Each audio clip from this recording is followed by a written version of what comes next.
आता घरची लक्ष्मी नटून थटून मगापासून एकदम खुश आहे. आता लक्ष्मी मातेची पूजा करते आणि नंतरच दाखवते.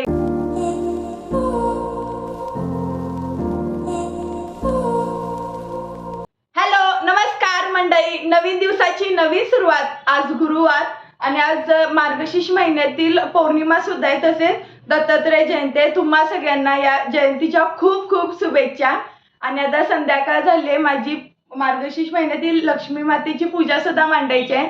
आणि मागच्या गुरुवारी मला थोडासा हाताचा प्रॉब्लेम असल्यामुळे साडी नेसता येत नव्हतं, परंतु मी यावेळी ठरवलेलं की साडी काय पण करून नेसायचं. आणि नेसल्यापासून इतकं मस्त वाटतंय.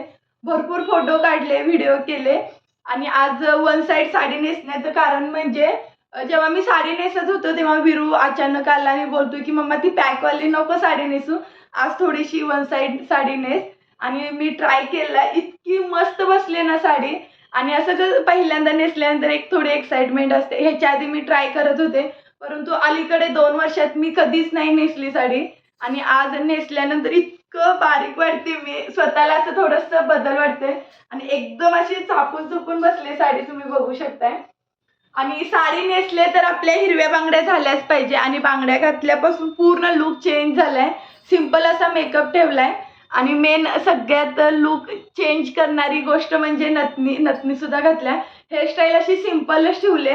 पूजा झाल्यानंतर वरळी पोलीस कॅम्पमध्ये माझ्या रूम पासून एकदम जवळ आहे, तिथे दत्त मंदिर आहे. तिथे सकाळपासून एवढे कार्यक्रम चालू आहेत आणि लोकांची सुद्धा गर्दी आहे. पूजा वगैरे झाल्यानंतर महाप्रसाद आहे, तिकडे सुद्धा जायचं आहे. आता टाइम झाले, पूजा मांडून घेते पटकन. वाचन वगैरे आहे सगळं. पूजेचं साहित्य वगैरे सगळं आधीच काढून ठेवलंय म्हणजे धावपळ होणार नाही. आणि हा साडीचा लुक माझा कसा वाटतो नक्की सांगा कमेंट बॉक्स मध्ये.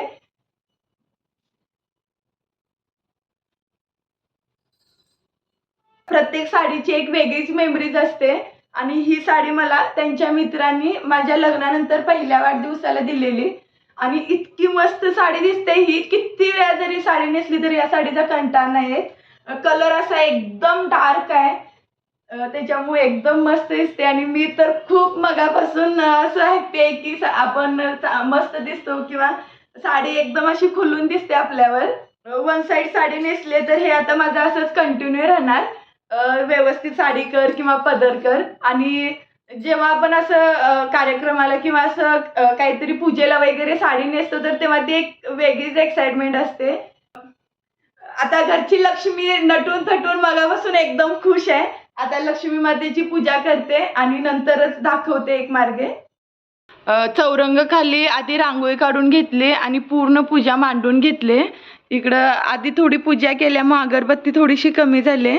इकडे प्रसाद म्हणून खडीसाखर ठेवले, थोडेसे ड्रायफ्रूट, अगरबत्ती लावले, थोडे फळ. आणि पूजा मागच्या वेळी मांडली होती तशीच आहे, फक्त दरवेळी मी थोडंसं दागिन्यामध्ये वेगळं करते. कसं आपल्याला वेगवेगळे दागिने हवे असतात तसं मी दरवेळी 4 गुरुवारी वेगवेगळे दागिने घालते. आणि इकडे पंचामृत ठेवले. आणि अशी पूर्ण झाली आजची पूजा. थोडंसं कमी जागेत सगळं ॲडजस्ट करावं लागतंय सध्या. आणि जे काही पुस्तक वाचलं होतं ते इकडे पुजून ठेवले. सोबत थोडंसं पाणी आणि 2 केळी ठेवलेत प्रसाद म्हणून. अशी झाली आजची पूजा. आणि खरंच घरात इतकं मस्त वाटतंय. आजच्या पूजेचं वैशिष्ट्य म्हणजे पूर्ण पूजा मांडताना विरू माझ्यासोबतच होता. आणि प्रत्येक गोष्ट करताना त्याचं हे चाललेलं की मम्मा हे काय ते काय, किंवा दागिने घालताना सुद्धा चाललेलं की मम्मा ते काय घातलं. तर मी त्याला बोललो तर हे मंगळसूत्र आहे, तर माझ्या गळ्यातलं पण दाखवतोय. असं प्रत्येक वेळी चाललेलं त्याचं, छोटं का घातलं मोठं का घातलं. आणि आता दत्त मंदिरात जाण्यासाठी विरू तयार झालाय. जायचं ना पिल्लू? ते मोठं असतं पिल्लू. आणि आता देवपूजा आपली पूर्ण मांडणी झाली ना लक्ष्मी मातेची. देवबाप्पा करा आता. पूजा इकडे मांडून झाले आणि आता विरू नमस्कार करतोय. कसा करायचा विरू?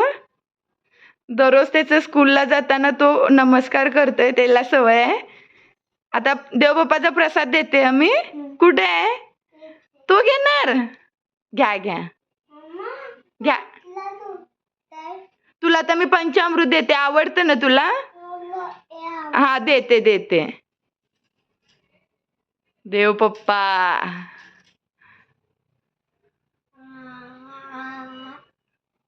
पूजा करून झाल्यानंतर या व्रताची सुद्धा पूजा करून घेऊन वाचन करून झालंय आणि इतकं मस्त वाटतंय आता. नमस्कार करा. केला ना, आता मी करते. हा, विरूने मगाशी नमस्कार केलाय तर त्याचं एकच असते की मम्मा मी आधी केला ना एकदा, आता मी करून घेते.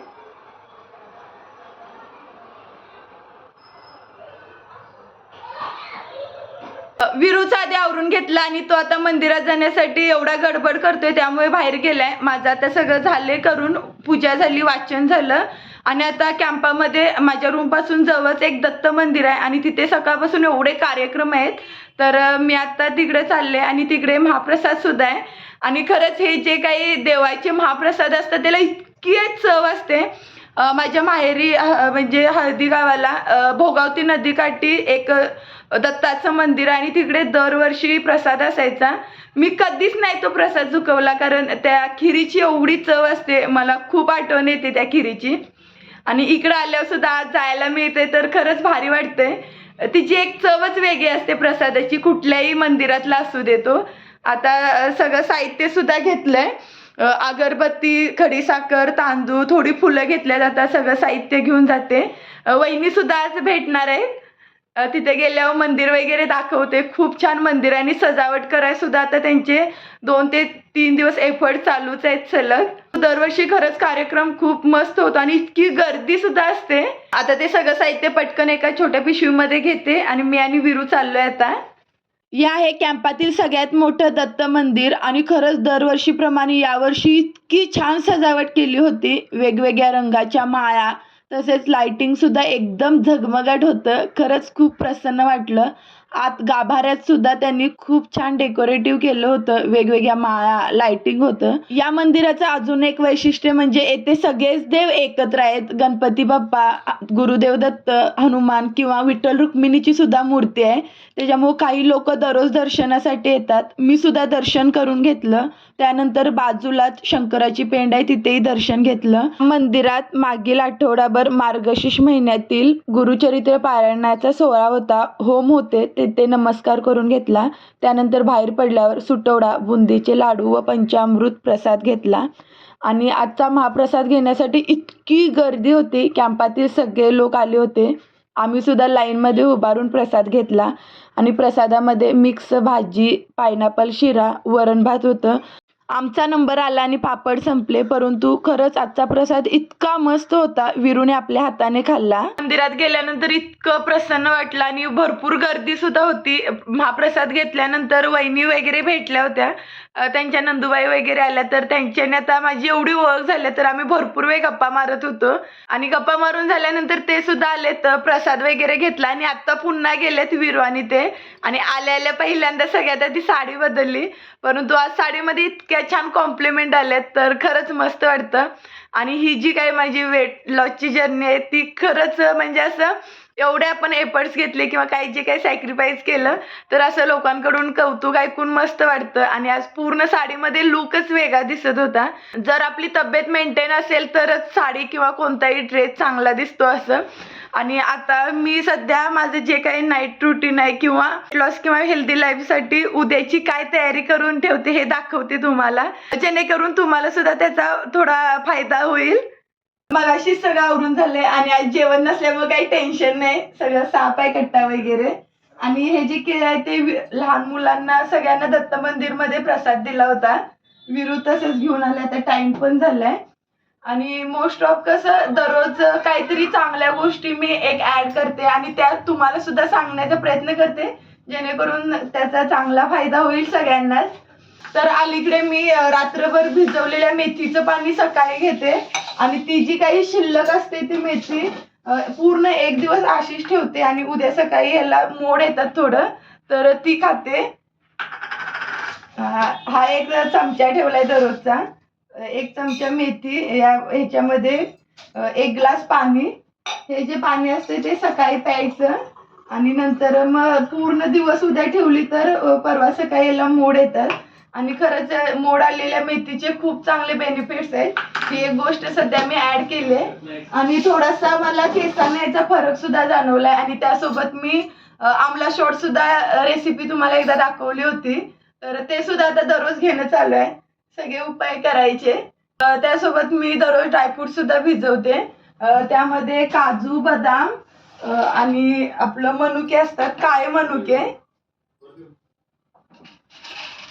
आणि तिघांचं पण कसं वेगवेगळं काउंट करून घालते मी, कारण विरू थोडा लहान असल्यामुळे त्याचं कमी असतं, त्यांचं जास्त आणि माझं दोघांच्या मध्ये मध्यम असतं. ड्रायफ्रूट जरी हेल्दी असली तरी जास्त खाणं ठीक नाही. कोणत्याही गोष्टीचा मर्यादित वापर करणं खूप महत्वाचं आहे. आणि आता ही इतकी सवय झाली दररोज रात्री भिजत घालून सकाळी खायची. नाही जर भिजत घातलं तर थोडंसं इनकम्प्लीट वाटतं असं. विरू, दररोज विरू मला मदत करतोय. का रे? आणि बदाम आहे. 1 2 3 4 5 6 7.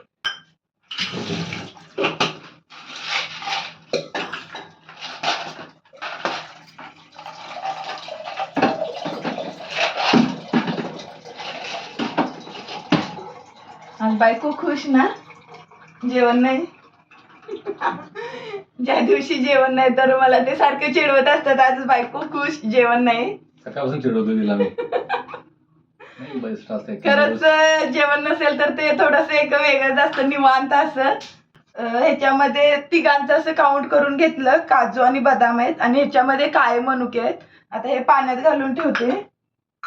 आणि दररोज आता न चुकता हे माझं चालू आहे. आता ड्रायफ्रुट्स लाडू खाण्यापेक्षा मला तर हे बरं वाटतं. आणि आपण जेव्हा तुपात तळतो किंवा त्याच्यात गूळ घालून मग ते पुन्हा एक्स्ट्रा फॅट वगैरे होतं, त्यापेक्षा डायरेक्ट खाल्लेलं कधीही चांगलं.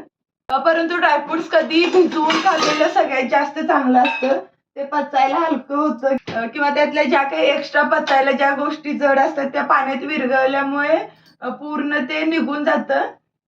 इन शॉर्ट सगळं पटकन दाखवते मगापासून काय केलं. ही मोड आणण्यासाठी मेथी ठेवली आहे. इकडं मेथी पाणी आहे. उद्या सकाळी हा 1 ग्लास रिकाम्या पोटी पाणी घेते. इकडे काळे मनुके आहेत आणि इकडे काजू बदाम. असं रात्रीची तयारी आहे.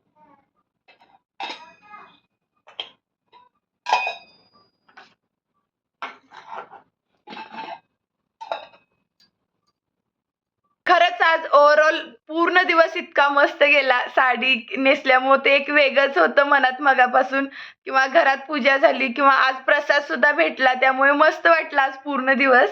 आता पटकन आवरून घेते सगळं आणि आजचा हा व्हिडिओ इथेच थांबवते. उद्या पुन्हा एकदा भेटून नवीन व्हिडिओमधून. तोपर्यंत तुम्ही सर्वांनी काळजी घ्या. बाय. रात्री 12 वाजता झोपताना सगळ्या लाईटी बंद केल्या होत्या, तेव्हा एका समईच्या वातीने देवीचं रूप इतकं खुलून दिसत होतं.